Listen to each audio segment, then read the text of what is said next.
Mario Wisang, Indonesian legend, and a true gentleman inside and outside of the court.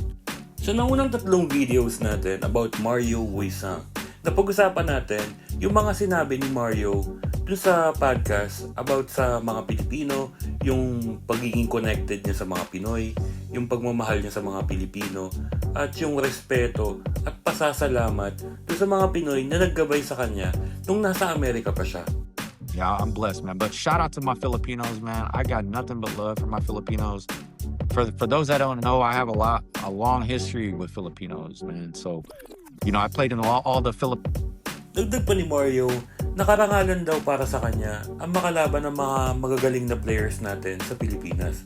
Kagaya nila Fajardo, nila Alapag, Hontiveros, at syempre, galing na galing siya kay Willie Miller, na kinumpara pa nga niya kay Baron Davis. People don't know who Willie Miller is, but for me, arguably the toughest guard out of the Philippines that I've ever went up against.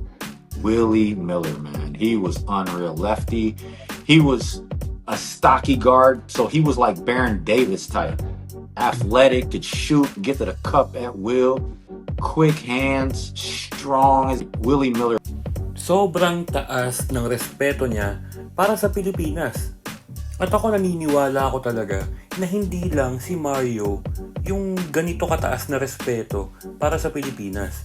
Kasi kung maaalala natin, nung ginanap ang SEA Games sa Pilipinas at nung araw na laban ng Pilipinas at ng Indonesia, nakausap nung reporter natin yung head coach ng Indonesian National Basketball Team.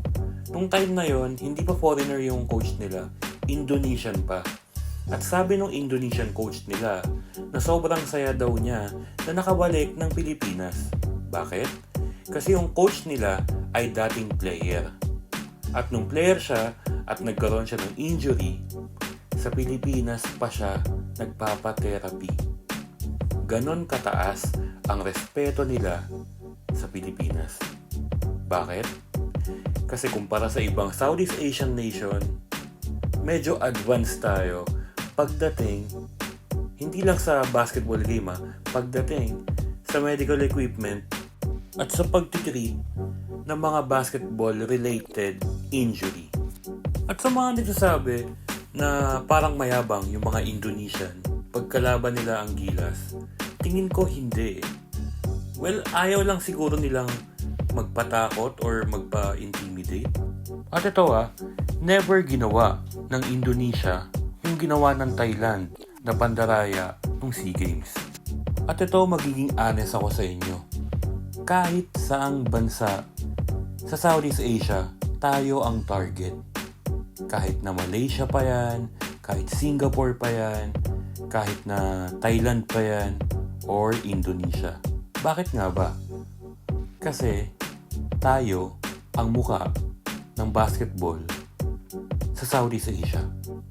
So, respeto para sa Indonesia at respeto para kay Mario Wisang.